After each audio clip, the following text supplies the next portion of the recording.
저게 뭐죠? 선수들이 하나같이 뭔가 가방에 주섬주섬 챙기고 있는데요. 여기 BBC 스포츠에서 한국을 방문한 손흥민 선수와 토트넘 선수들의 귀국 장면을 취재하면서 특이한 물건을 하나 포착했습니다. 정체 모를 물건에 입을 다물지 못하고 있는 모습인데요. 이번 팀 K리그와 바이에른 뮌헨 선수들과의 특별한 경기를 위해 한국에 온 선수들은 한국에 대해 특이한 소감을 남기고 갔다고 하는데요. 토트넘 선수들의 통역을 맡았던 한 통역가로부터 온 이야기를 한번 들어보겠습니다. 안녕하세요. 저는 지난주 한국에서의 경기를 위해 한국을 다녀온 올리비아입니다. 저는 토트넘 선수 중 토트넘 소속의 통역사 자격으로 한국을 방문하게 되었어요. 사실 손흥민 선수는 영어를 매우 잘하기 때문에 굳이 한국어 번역이 필요 없어서 토트넘의 전문 한국 통역은 없는데 이번 한국 방문을 위해 아무래도 한국어를 할 수 있는 통역이 필요했어요. 저희 교수님의 추천으로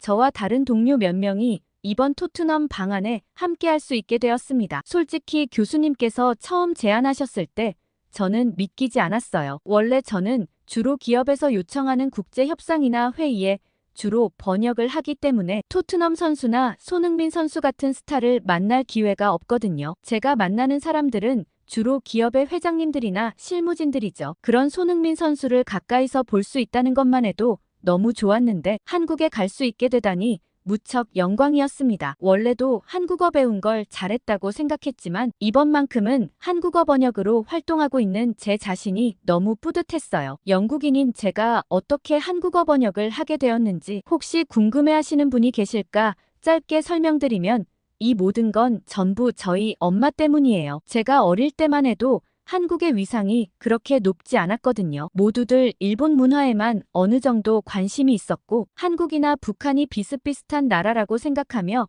위험한 곳이라는 생각뿐이었죠. 그때 저희 엄마도 일본 문화에 관심이 많으셨다가 일본에서 유행하던 겨울연가라는 드라마를 보고 한국 문화에 빠지기 시작하셨습니다. 그때 엄마는 비야, 너 한국어 꼭 배워야겠다고 하시며 앞으로 한국이 일본보다 더 유명해질 것 같다고 하셨죠. 그런데 제가 한국어를 배우면서 주변에서 다들 참견을 정말 많이 했어요. 그거 배워서 어디다 쓸 거냐?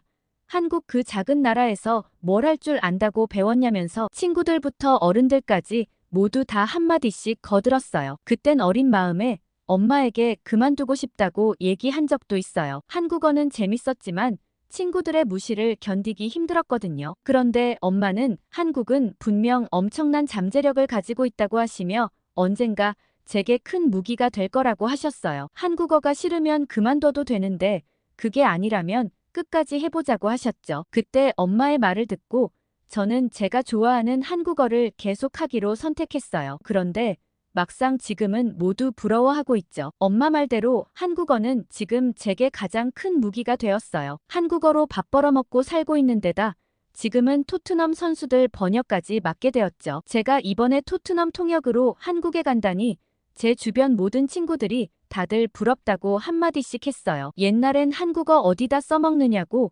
비난하던 친구들이 지금은 싹 다 바뀌었죠. 한국의 위상이 높아지면 높아질수록 저에 대한 친구들의 부러움도 점점 높아지고 있어요. 그런데 한국행을 앞두고 토트넘 측에서 제게 연락이 왔습니다. 선수들의 요청사항을 듣고 저는 깜짝 놀랐죠. 간단한 한국어 인사법이라든지 예절을 알려달라는 연락이 왔어요. 아무래도 한국에서 하게 된 만큼 한국 문화를 최대한 배우고 신뢰가 되지 않도록 준비를 제대로 하고 싶다고 하셨죠. 처음엔 간단한 인사말조차 어눌하게 하는 선수들을 보고 웃음이 터져 나왔습니다. 세계 최고의 스타 플레이어들이 아이처럼 더듬더듬 한국어를 하는 게 정말 웃겼거든요. 그렇지만 선수들은 정말 진지하게 임했습니다. 주장인 손흥민 선수의 나라에 방문하는 만큼 한국 사람들에게 최대한 제대로 된 모습을 보여주고 싶다고 얘기했거든요. 그렇게 간단한 수업을 끝내고 집에 돌아오는 길에 저는 SNS를 보고 깜짝 놀랐습니다. 한국 팬들의 환영 인사가 정말 많이 올라와 있었거든요. 한국 사람들이 토트넘과 바이에른 뮌헨 팀에 보여주는 기대와 응원이 어마어마했어요. 그런데 정말 제 눈을 의심하는 게시글을 보게 되었습니다. 평소에 제가 정말 좋아하는 한국 가수들도 이번 한국행을 응원한다며 기대하는 메시지를 써놓았더라고요. 저는 한국 사람들의 이런 환대에 좀 의아했어요. 토트넘 입장에서는 친선 경기를 하는 건데 손님 맞이를 제대로 한다는 느낌이 들었거든요. 그런 한국 팬들의 반응을 알고 토트넘 선수들도 한국 방문에 굉장히 들뜨고 설레했어요. 다른 어느 나라에서 친선 경기를 할 때와는 사뭇 다른 모습이었죠. 그러던 어느 날 보안팀에서 근무하는 존을 만날 기회가 있었습니다. 그런데 존의 반응은 냉랭했어요. 손흥민 선수가 영국 현지에서도 인기가 어마어마한데 한국에서는 그 수준을 훨씬 뛰어넘을 거라 예상하고 있었기 때문이죠. 공항에서 혹시나 사람들이 많이 몰려 안전이 위협될까 걱정을 하고 있었습니다. 그 때문에 존은 매일 야근이라고 했어요. 구단 보안팀과 관계자들은 밤낮으로 회의를 거듭한다면서요. 만에 하나 선수들이 부상을 입으면 팀의 전력이 크게 떨어지기 때문에 최대한 안전하게 갔다 오면 좋겠다는 얘기를 했습니다. 그런데 저는 존의 말을 듣고 좀 의아했어요. 제가 아는 한국 사람들은 선수들에게 피해를 입힐 사람들이 아니라고 생각하거든요. 제가 그 말을 했더니 존은 일본에서 한번 크게 대었던 적이 있다고 했습니다. 그때 탑급 선수들이 많은 구단에서 근무했었는데 일본의 친선 경기를 한번 가게 되었다고 했어요. 아무래도 인기가 많은 선수들이었다 보니 공항에서 어마어마한 인파가 몰려들었대요. 그런데 처음엔 의외로 질서정연한 모습에 일본 사람들은 유럽 팬들과는 좀 다르다고 생각했다고 해요. 그래서 질서를 잘 지켜준 고마운 팬들에게 호텔 로비에서 팬 사인회를 개최했다고 했습니다. 예상보다 훨씬 많은 팬들이 몰려들었지만 질서 정연했던 공항에서의 모습을 떠올리며 큰 문제가 없을 거라고 생각했대요. 그런데 한두 명의 팬들이 갑자기 선수들에게 가까이 가려고 밀고 당기기 시작했고 보안이 흐트러지자 믿기지 않는 일이 생겼다고 했어요. 그렇게 반듯하게 줄을 지키고 서 있다가 순식간에 모두 우르르 달려들었다고 했습니다. 갑자기 현장은 아비규환이 되었고 일본 팬들은 자기가 좋아하는 선수에게 마구 달려들어 그 선수의 소지품을 가져가기도 하고 신체 접촉을 시도하기도 했다고 했어요. 깜짝 놀라 호텔 직원에게 어떻게 좀 도와달라고 요구했지만 그들은 자기 일이 아니라는 듯 딱 잘라 말했다고 했습니다. 그 모습에 좀 매정하다는 생각을 했대요. 공항에서의 모습만 생각하고 경호 인력을 충분히 확보하지 않았던 구단 측은 어쩔 수 없이 관계자들이 모두 달려들어 겨우 선수들을 구출했다고 했습니다. 그 과정에서 존도 누군가에게 긁혀 크게 다쳤다고 했어요. 이 사건 이후로 존은 일본 사람들에 대한 생각이 확 바뀌었다고 했습니다. 겉으로 보기에는 친절하고 누구나에게 잘 대해줄 것 같지만 속마음을 숨기고 있는 것 같다고 했죠. 그래서 이번 한국 방문을 앞두고도 그때의 기억이 떠올라 걱정이 된다고 했습니다. 저는 존의 말에 동의하는 척 했지만 마음속으로는 그렇게 심각하게 걱정할 필요 없을 텐데 하는 생각을 했죠. 아무튼 한국에 갈 날이 점점 다가오고 있었고 저는 잔뜩 들떴습니다. 저 혼자 통역을 하는 게 아니었기 때문에 잠깐 짬이 나면 한국 시내를 조금 구경할 수 있지 않을까 싶은 생각이 들었거든요. 그런데 제가 진짜 해보고 싶은 게 한 가지 있었어요. 한국 드라마를 보면서 항상 의아한 장면이 하나 있었거든요. 바로 밤에 편의점 테이블에 앉아 맥주를 마시는 장면이었어요. 그게 실제로 가능한 일인지 궁금했죠. 일단 영국에서는 밤늦게 다니는 게 굉장히 위험하기 때문에 밤에는 가능한 우버를 타고 다니고 있어요. 요즘 유럽에서는 약을 하는 사람들도 늘어나고 있고 길에서 불황자들을 만날 위험도 있기 때문에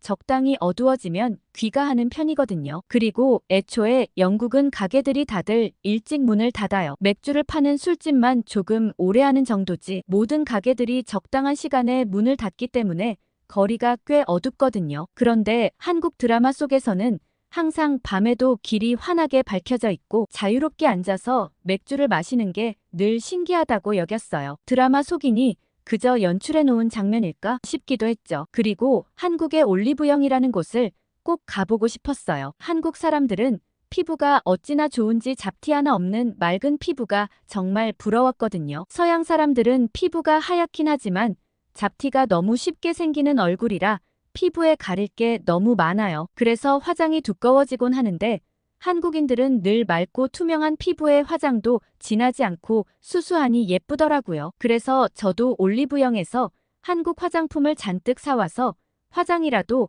따라해보고 싶다는 생각이 들었습니다. 그렇게 한국에 가는 날까지 하고 싶은 것들을 잔뜩 정리해뒀죠. 그러곤 한국에 가게 되는 날 저는 손흥민 선수를 가까이서 보고는 속으로 좀 놀라고 말았어요. 주변 사람들에게 일일이 공손하게 인사하는 모습이 충격적이었거든요. 저 정도로 유명한 스포츠 스타가 되었으면 카메라가 없는 곳에서는 좀 무게 잡기도 하고 주변 사람들의 시중을 받을 법도 한데 스텝 하나하나까지 세심하게 챙겨주는 모습이 인상적이었습니다. 잠깐 통역을 도와주러 온 저에게도 선수들에게 한국어를 가르쳐 주어서 고맙다는 얘기까지 했어요. 저는 너무 영광인 나머지 제대로 말도 못하고 어버버했던 게 지금 생각해도 속상한 것 같아요. 정말 젠틀하게 인사를 건네는 그에게 고맙다는 말밖에 못했거든요. 그런데 저는 이상한 장면을 하나 목격했습니다. 보안팀이었던 존은 안절부절하고 있었거든요. 말을 걸어보니 어제 걱정돼서 잠을 한숨도 못 잤다고 했습니다. 어제 2시간 정도 잠깐 잠을 잤는데 모두 손흥민 선수에게 달려들어 공항이 아수라장이 되는 꿈을 꿨다고 했죠. 저는 존의 말에 꿈은 원래 반대라는 한국 얘기가 있다며 아무 일 없을 거라며 웃고 말았어요. 그렇게 저희는 인천공항에 도착했고 존은 비행기에서 내리기까지 잔뜩 긴장했습니다. 공항에서만 딱 아무 일이 없으면 좋겠다고 했죠. 그런데 입국장 게이트가 열리기 전 손흥민 선수가 가방에서 무언가를 꺼냈어요. 그러곤 다 같이 싱글벙글 웃으며 옆에서 함께 들어보였죠. 그건 태극기였습니다. 분명 많은 팬들이 올 거라 예상하고 손흥민 선수가 준비한 퍼포먼스였어요. 그의 팬을 위한 세심한 퍼포먼스에 감동했죠. 그렇게 게이트 문이 열리자마자 저는 깜짝 놀라고 말았습니다. 존 역시 어안이 벙벙해했죠. 존의 모든 걱정이 기우였다는 게 그 자리에서 증명되었습니다. 굉장히 많은 인파가 공항을 가득 메웠지만 그 모습은 제가 생각했던 것 이상이었어요. 어마어마하게 많은 팬들이 질서정연하게 줄을 서 있었고 토트넘 선수들을 향한 환호성은 귀가 터질 듯 했지만 모두 그 자리를 그대로 지키고 있었어요. 심지어 선수들이 이동할 수 있게 자발적으로 길까지 만들어주었습니다. 존과 보안팀은 어리둥절한 모습이었어요. 그렇지만 존은 긴장을 늦출 수 없었습니다. 일본에서도 공항에서는 별 문제가 없었거든요. 어쨌든 안전하게 공항을 빠져나왔습니다. 버스에 탄 선수들은 한국 사람들의 환대에 엄청 놀란 눈치였어요. 손흥민 선수를 향한 팬들의 환호가 어마어마했거든요. 그리고 한국 사람들이 이렇게 환영해줄 줄 몰랐다며 손흥민 선수를 대단하다고 치켜세웠어요. 그날은 선수들이 숙소에서 쉬는 일정이었는데 저는 지금이 바로 그때라고 생각했어요. 바로 편의점에서 맥주를 먹어보는 시간 말이죠. 존과 함께 호텔 근처 편의점에 나가자고 했고 존은 저에게 갑자기 욕을 했습니다. 지금 이 시간에 나가긴 어딜 나가냐며 미쳤냐고 했어요. 저는 드라마에서는 괜찮았다고 설명하자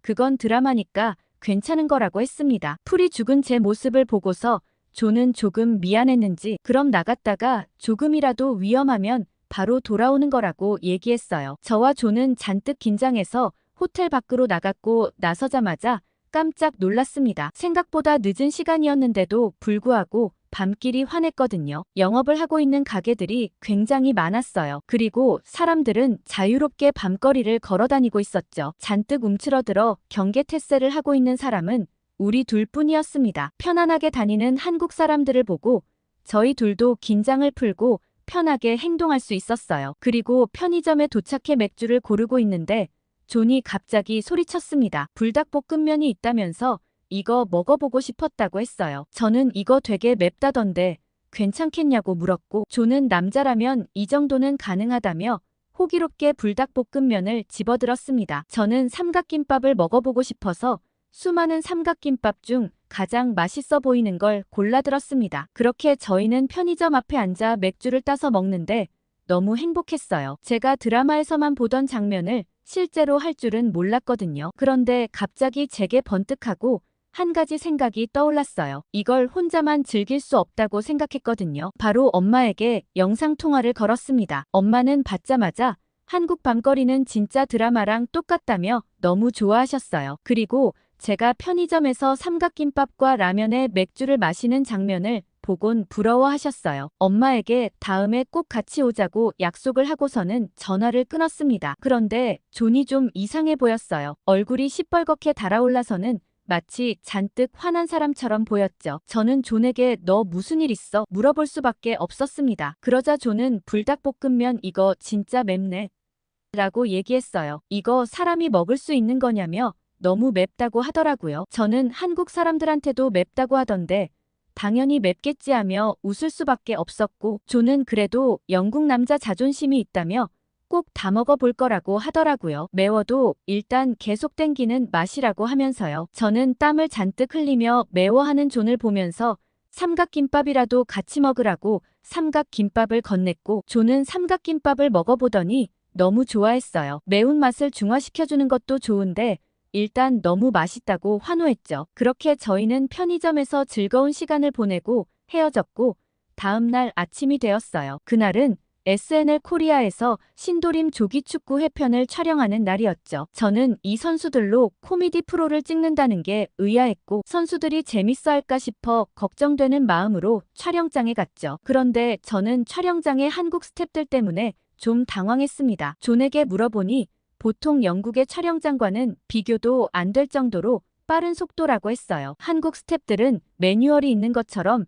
일사천리로 일을 진행했습니다. 보통 현장은 아무래도 우왕좌왕하기 마련이고 시간이 좀 늘어지는 편이라고 했는데 여긴 마치 기계처럼 일을 딱딱 진행했습니다. 각자 맡은 일을 성실하게 진행하는 한국 스태프들을 보면서 정말 효율적이라고 생각했어요. 저는 촬영 현장을 잘 모르지만 존은 한국의 체계를 영국에도 도입하고 싶을 지경이라고 했죠. 누군가 한국 사람들을 무조건 급하게 하려고 하는 빨리빨리의 민족이라고 비꼬는 듯한 말을 들었던 적이 있었는데 제가 본 한국 사람들은 빠른 건 물론이고 굉장히 꼼꼼했죠. 작은 것 하나도 대충 하는 법이 없었습니다. 아마 그렇기 때문에 선수들도 효율적인 시스템에 더욱 열정적으로 촬영할 수 있었던 것 같아요. 처음 선수들이 모였을 때 다들 긴장한 듯 보였지만 동시에 설레는 표정이었습니다. 대본 리딩을 시작할 땐 정말 웃음을 참을 수가 없었어요. 특히 외국 선수들의 한국어 발음이 쉽지 않아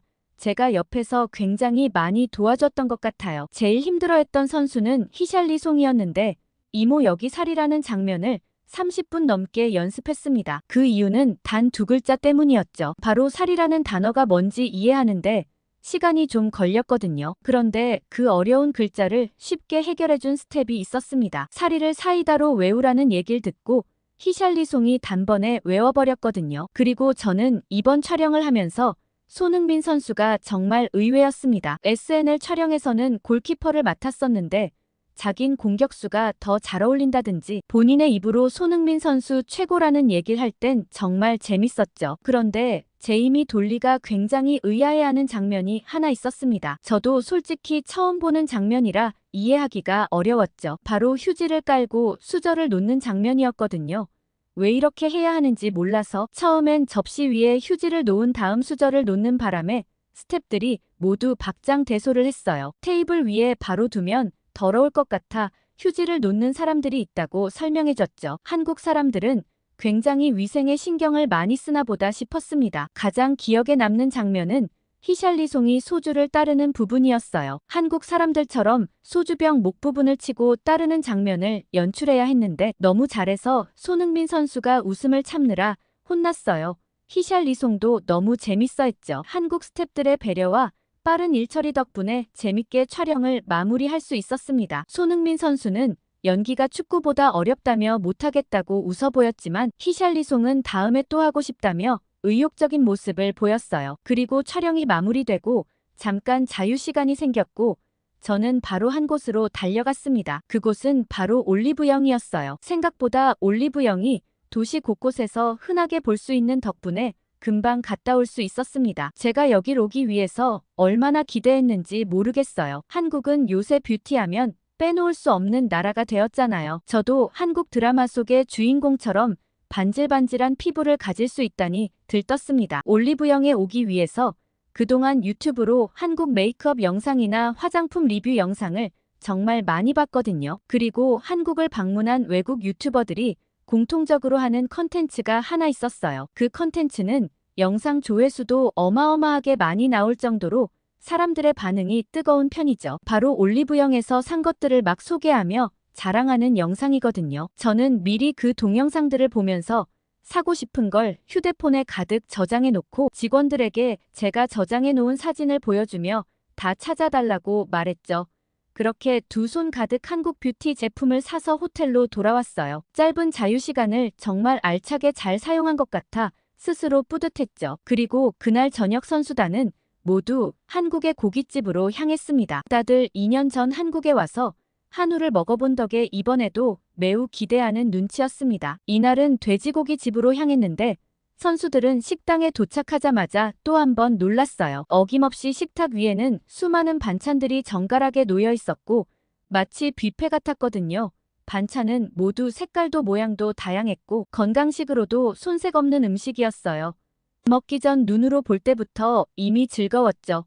그리곤 곧 아주 뜨거운 숯불이 나왔고 선수들은 모두 정신없이 한국 바베큐에 빠져들었습니다. 영국에서는 왜 스테이크로만 먹고 이렇게 안 먹는지 모르겠다며 몇몇 선수들이 답답해했습니다. 그리고 SNS에 손흥민 선수가 사준 바베큐 식당을 찍어 자랑하듯 올렸고 팬들은 한국 바베큐에 엄청난 반응을 보였어요. 그리고 민헨 선수들과 경기를 마무리하고 한국을 떠나는 날이 되었습니다. 그날 아침 호텔 로비에서 선수들을 기다리고 있었죠. 그런데 존이 갑자기 투덜거렸습니다. 이렇게 한국 사람들이 친절하고 예의를 잘 지켜주는 줄 알았다면 오기 전에 그렇게 고민할 필요가 없었는데 라고 말했죠. 저는 배부른 투정이라며 웃었고 존은 다른 나라들도 모두 한국 같았으면 정말 좋겠다고 얘기했습니다. 그런데 저는 차례로 내려오는 선수들을 보고 깜짝 놀랐어요. 다들 뭔가를 잔뜩 들고 있었죠. 히샬리송은 아예 여행용 가방을 하나 더 들고 왔더라고요. 짐이 왜 이렇게 늘었냐고 물어보니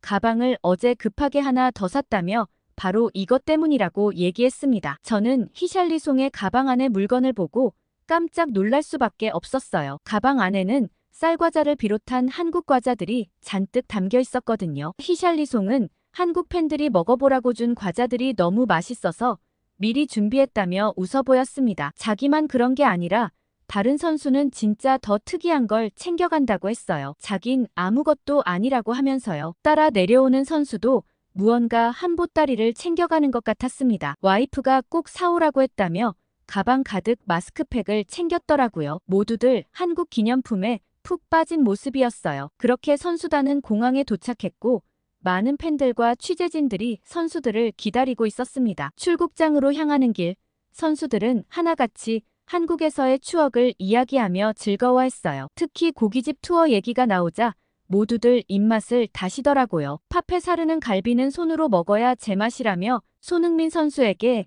영국에서 한 식당을 또 데려가 달라고 했어요. 포스테코글루 감독은 한국이라 어쩔 수 없이 지켜봤지만 모두 살이 너무 많이 쪘다며 영국 가면 체중 감량 프로그램부터 해야겠다며 고개를 절레절레 흔드셨어요. 비행기가 이륙할 때 이번 한국 여행도 너무 즐거웠다며 아쉬운 표정을 지었어요. 하지만 그들의 가방 속에는 단순한 기념품이 아닌 한국에서의 따뜻한 추억이 가득 담겨 있기 때문에 영국에 돌아가서도 한동안은 한국을 추억할 수 있을 거라고 생각해요. 이번 방문이 축구를 넘어 문화 교류의 장이 되었다는 걸 느낄 수 있었죠. 오늘 올리비아 씨의 사연 어떻게 들으셨나요? 한국 물건에 푹 빠진 정상급 축구 선수들이라니 정말 뿌듯하고 감격스럽습니다. 무엇보다 한국 선수가 영국 프리미어리그의 주장이 되어 팀원을 이끌고 한국에 오게 되다니 더 감회가 새롭네요. 축구협회만 잘하면 될 텐데 정말 안타까운 마음이 이를 데가 없습니다. 쌀과자와 K바베큐에 푹 빠진 선수들에게 다른 음식은 또 어떤 걸 추천해 줄 수 있을까요? 댓글로 많은 의견 달아주세요. 구독과 좋아요 부탁드리고 다음에도 재밌는 사연으로 돌아오겠습니다. 여러분의 사연 제작소 감동필름이었습니다.